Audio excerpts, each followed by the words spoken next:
Yes, everyone, let's get started. Today's practice session is going to be very interesting. Why it is interesting? Because today we'll be practicing the advanced modal verbs.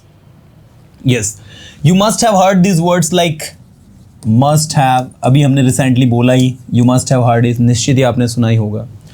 Would have, you know, should have, could have, may have, might have, must be, might be, may be. We have a lot of verbs. तो मैं आपको इसको technique के through अगर पढ़ाऊंगा ना तो मुझे लगता है कि you guys can easily understand it. अगर आप सभी को फ्यूचर परफेक्ट टेंस आता है या फ्यूचर कॉन्टिन्यूअस टेंस आता है तो मैं उसी की मदद से ये स्ट्रक्चर्स आपको प्रैक्टिस करवा रहा हूं ताकि आपको इसके पीछे की टेक्निक भी समझ में आ जाए कि मैं किस टेक्निक के थ्रू आपको लर्न करवाऊंगा. जो काम आप कर रहे होंगे और जो काम आप कर चुके होंगे, दो अलग अलग स्थिति है यहाँ पर. एक में आप कोई काम कर रहे होंगे और एक में कोई काम कर चुके होंगे. जब मैं आपसे कहूंगा कल आप कुछ नया सीख रहे होंगे, tomorrow you will be learning something new. So when I will be talking about future, then I have to use will be. But यदि मैं present की बात करूं, if I say शायद वह अभी कुछ कर रहा होगा, तो he may be ing with verb plus object. रहा होगा इसमें भी आएगा लेकिन शायद, और ये यूज होता है फ्यूचर टेंस के लिए जबकि ये यूज होता है प्रेजेंट टेंस के लिए. ये भी डिफरेंस है. जब आप कहोगे कल आप कुछ नया सीख रहे होंगे, tomorrow you will be learning something new. जब आप कहोगे शायद वह अभी कुछ सीख रहा होगा, he may be learning something now. शायद वो जा रहा होगा, ही मे बी गोइंग. शायद वो आ रहा होगा, ही मे बी कमिंग. शायद वो पढ़ा रहा होगा, ही मे बी टीचिंग. शायद वो लिख रहा होगा, ही मे बी राइटिंग. ये इस तरीके से आपका यूज होता है कि जहां आप कोई पॉसिबिलिटी बताए कि भाई शायद ये काम हो रहा होगा. Next might be plus ING with verb.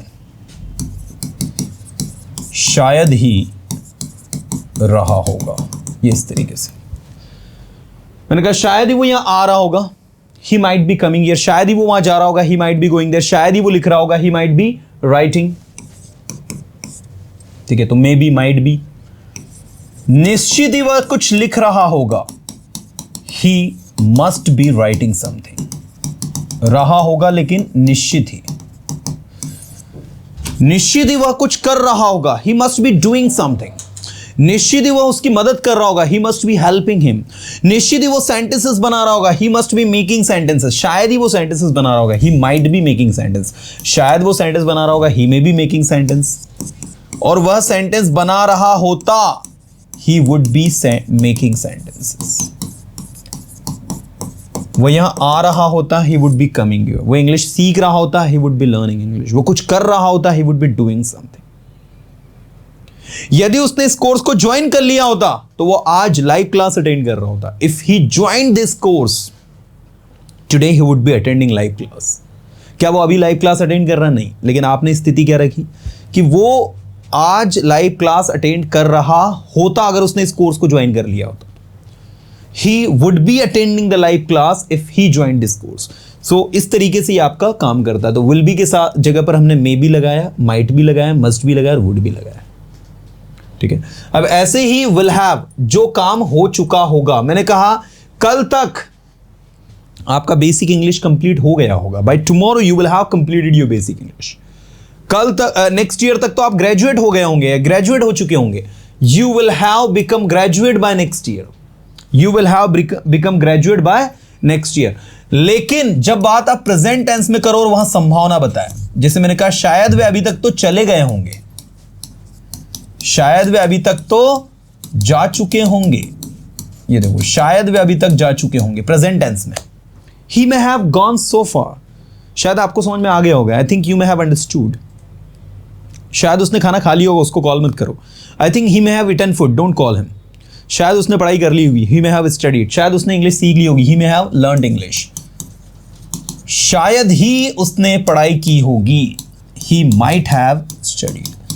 शायद ही वह वहां गया होगा, या शायद ही वह वहां जा चुका होगा या गया होगा, he might have gone there। शायद ही वो यहां आया होगा, he might have come here। शायद ही उसने पढ़ाया होगा, he might have taught। शायद ही उसने लिखा होगा, he might have written। Next, निश्चित ही उसने लिखा होगा, he must have written। निश्चित ही उसने पढ़ाया होगा, he must have taught। निश्चित ही उसने पढ़ाई की होगी, he must have studied। निश्चित ही उसने सेंटेंसेस बनाए होंगे, he must have made sentences। निश्चित ही उसने आपको कॉल किया होगा, he must have called you। he must have called you। So will have की जगह हमने may have, might have, must have, और ऐसे ही हम लोग यूज करेंगे इसकी जगह पर would have। would have use होगा जब कोई काम हो गया होता, हो गया होता। जैसे मैंने कहा, यदि डॉक्टर समय पर आ गया होता तो पेशेंट नहीं मरा होता। If the doctor had come on time the patient would not have died. अगर आपने पढ़ाई की होती तो आप फेल नहीं हुए होते। If you had studied you would not have failed. You failed because you did not study. अगर आपने मुझे बताया होता तो मैं वहां गया होता। If you had informed me I would have gone there. So मैं वहां गया होता, I would have gone there. मैंने आपकी मदद की होती, I would have helped you. मैंने आपको कॉल किया होता, I would have called you. आप यहां आए होते, you would have come here. आपने पढ़ाई की होती, यू वुड हैव स्टडीड। आपने सेंटेंसेस बनाए होते, you would have made sentences. निश्चित ही आपने सेंटेंसेस बनाए होंगे, you must have made sentences. निश्चित ही आपको समझ में आ गया होगा, यू मस्ट हैव अंडरस्टूड। निश्चित ही वो चला गया होगा, ही मस्ट हैव गॉन। उसे कॉल मत करो, निश्चित ही वो चला गया होगा। Don't call him, he must have gone. वहां मत जाओ, अभी तक तो वो घर चला गया होगा। Don't go there, he must have gone so far। अभी तक तो निश्चित ही वो घर चला गया होगा, क्योंकि वो रोज चला जाता है 7:30, यू नो। सो इस तरीके से आपका will have की जगह हमने may have, might have, must have, would have को स्टडी किया। ऐसे ही हमने will be की जगह पर may इनको स्टडी किया। अब दो और आपके होते हैं ऐसे, जिसमें एक होता है आपका should have के साथ V3 लगता है, और एक आपका होता है could have इसके साथ V3। भैया ये अलग तरीके से काम करते हैं। कुड हैव का मतलब होता है सकता था, और शुड हैव का मतलब होता है चाहिए था। ठीक है, ये दोनों अलग चीज है। अब ये कैसे सकता था काम करता है? जब किसी कार्य के होने की पास्ट में संभावना थी, पॉसिबिलिटी थी पास्ट में। जैसे मैंने कहा, तुम इंग्लिश बोल सकते थे लेकिन तुमने बोली नहीं। You could have spoken English but you didn't। आप उसकी मदद कर सकते थे लेकिन आपने नहीं की। You could have helped him but you didn't help। आप मुझे बता सकते थे ना, You could have informed me। Why didn't you inform me? आपने मुझे क्यों नहीं इन्फॉर्म किया? You could have informed me। आप मुझे इन्फॉर्म कर सकते थे। You could have gone there। आप वहां जा सकते थे। You could have helped him। आप उसकी मदद कर सकते थे। You could have made him। आप उससे मिल सकते थे। तो किसी कार्य के होने की संभावना थी पास्ट में, वहां कोई काम हो सकता था, तो वहां लगता है आपका could have। अच्छा, एक और कुड होता है जिसमें कुड के बाद V1 प्लस ऑब्जेक्ट लगता है, और इसका मतलब भी सकता था होता है। लेकिन ये जो है ये पॉसिबिलिटी में नहीं आता, ये पॉसिबिलिटी में आता है। ये किस में आता है पता है? जब किसी कार्य को करने की आप में काबिलियत थी, एबिलिटी, कैपेसिटी और पावर। किसी कार्य को करने की आप में काबिलियत थी, एबिलिटी, कैपेसिटी, पावर थी, उसके लिए आप कुड का उपयोग करते।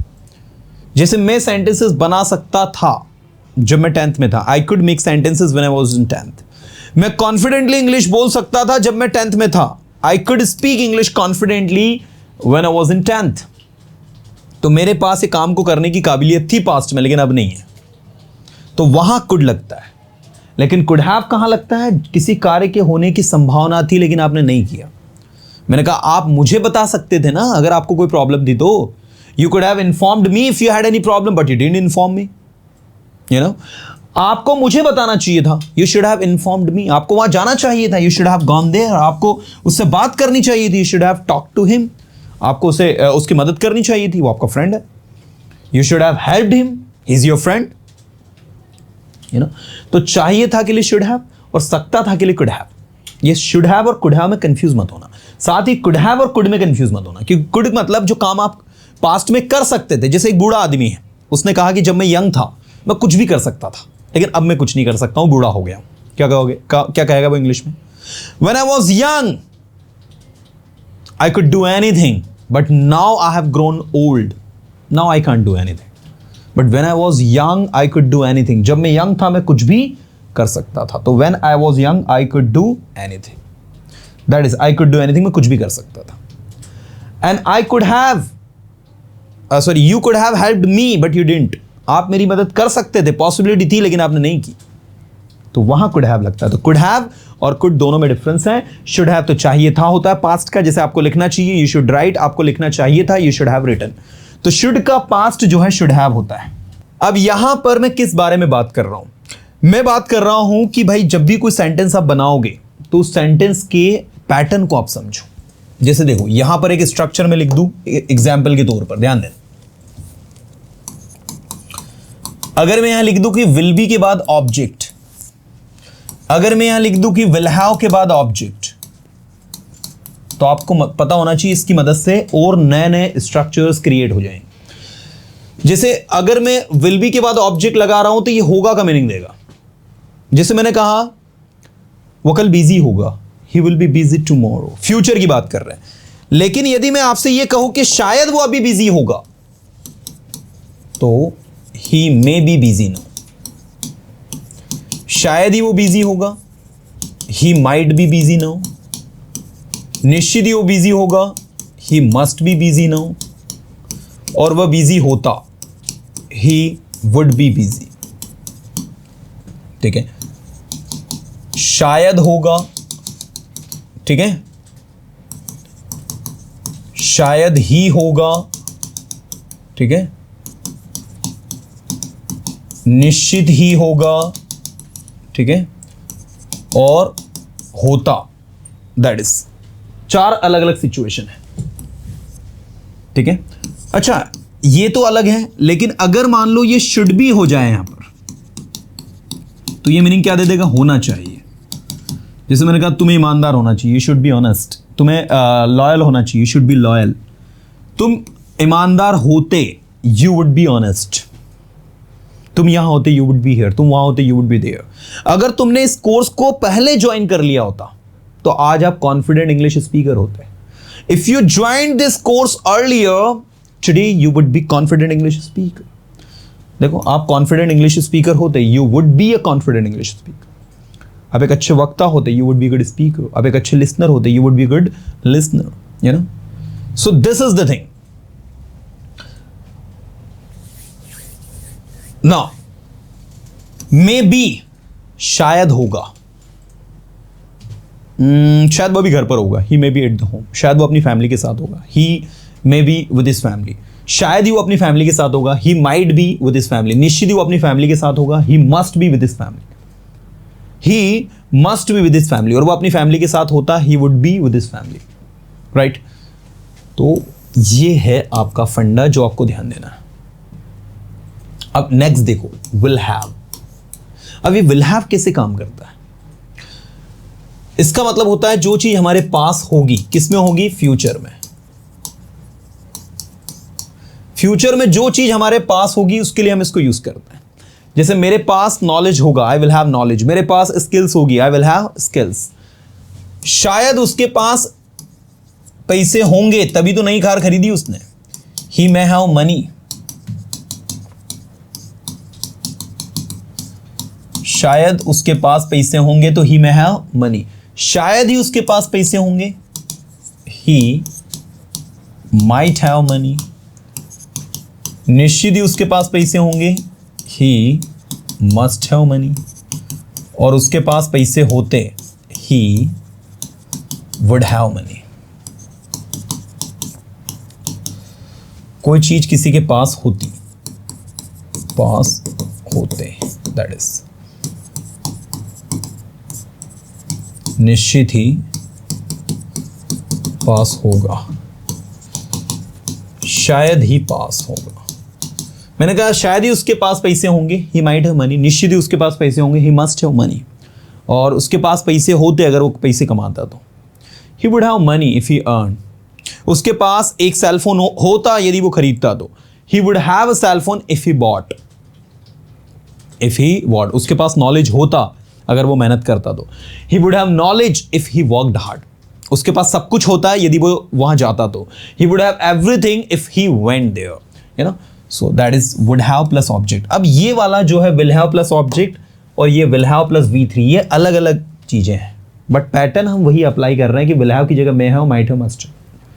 अब मैं आपको रैंडम प्रैक्टिस करवा रहा हूं. मैं कहीं से भी कुछ भी पूछ सकता हूं, मेरी मर्जी. आपको आंसर करना है. Come on. मैंने कहा निश्चित ही ये टॉपिक आपको समझ में आ गया होगा.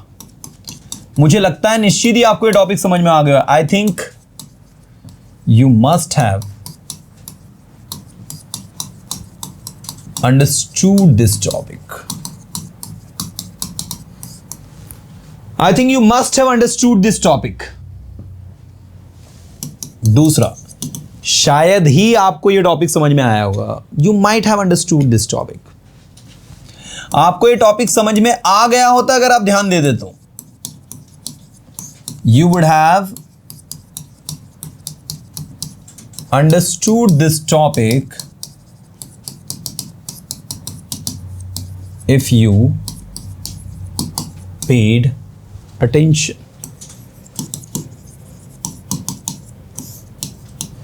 ठीक है. You would have understood this topic if you had paid attention. अगर आपने ध्यान दिया होता तो. You would have understood this topic if you had paid attention. Next. Rohan fail नहीं हुआ होता अगर वो पढ़ाई कर लेता तो. Rohan would not have failed if he had studied. अगर वो पढ़ाई कर लेता तो फेल नहीं हुआ होता. Rohan would not have failed if he had studied. Sentences बनाओ यदि आप आपको सेंटेंसेस बनाने चाहिए थे लेकिन आपने नहीं बनाए. You should have made sentences. But आपने नहीं बनाया. But you did make. ठीक है. You should have made sentences but you didn't make. आपको वहां जाना चाहिए था लेकिन आप वहां नहीं गए. You should have gone there but you didn't go. But you didn't go. आपको मुझे कॉल करना चाहिए था ना. क्या कहेंगे? You should have called me. आपको मुझे कॉल करना चाहिए था यदि आपको पैसों की जरूरत थी तो. You should have called me if you needed money. आपको मुझे बताना चाहिए था. You should have informed me if you needed money. You know? So that is the thing. मैंने कहा आपको उसकी मदद करनी चाहिए थी. क्या कहेंगे इंग्लिश में? You should have helped him. आपको उसकी मदद करनी चाहिए थी यदि आप कर सकते थे तो. If you could have.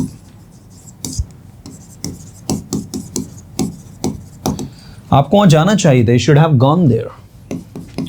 You should have gone there. निश्चित ही वो कुछ कर रहा होगा इसीलिए वो आपका कॉल रिसीव नहीं कर रहा है.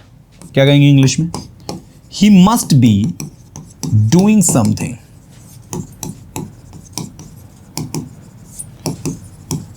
That is why he is not receiving your call. ठीक है. He must be doing something, that is why he is not receiving your call. चलो अभी सारे के सारे स्टूडेंट्स ये बताओ मुझे, let me know one thing, क्या ये चीजें क्लियर हो रही है? और सबसे इंपॉर्टेंट चीज देखो, इनको ना प्रैक्टिकली स्पोकन इंग्लिश में यूज करो. शायद वो अभी घर पर होगा, आप जा सकते हैं उसके घर. He may be at the home now, you can go at his home. शायद ही वो अभी घर पर होगा क्योंकि इस टाइम वो जिम जाता है. He might be at the home now because on this time he goes to gym. है ना? आप इसको प्रैक्टिकली यूज करो यार, अपनी भाषा में इसको प्रैक्टिकली लेकर आओ. क्योंकि what I have noticed today, students are learning the things but they are not using them practically, and that is why the language doesn't look beautiful. You know, merely learning will not work until and unless you use them. So just try to use this extraordinary structure in your language and make your language beautiful. If you use them, you will find a remarkable changes in your speaking. I hope you must have understood this particular topic that I have taught you today.